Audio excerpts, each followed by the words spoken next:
we live in an age where drug companies and insurance companies are at war. Some of it's justified.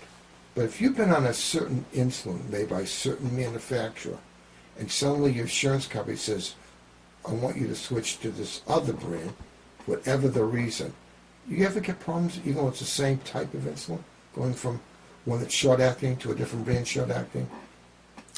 Yes, a good example of that would be Lantus to Levemir.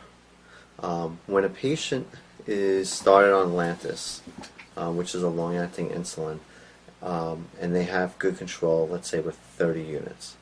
If they transfer over to like Levemir, there's a good chance that Levemir is, potent as Lantus, and normally we have to increase the amount of Levemir, or sometimes give it 2 injections compared to the 1 injection of Lantus. So if it's not as effective. If you do have a situation that you could be very careful going from one brand to the other. They're not quite identical. Sometimes it's transition's very easy. Yeah.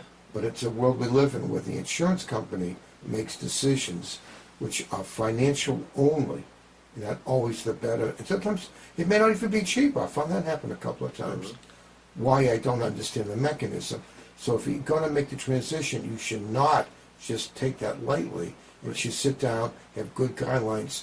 You might be out of control for a period of time. Right, so it's important to do frequent blood glucose testing at those times because to make sure that your sugar is stable, or if it's not, you'll be able to catch a low sugar or high sugar.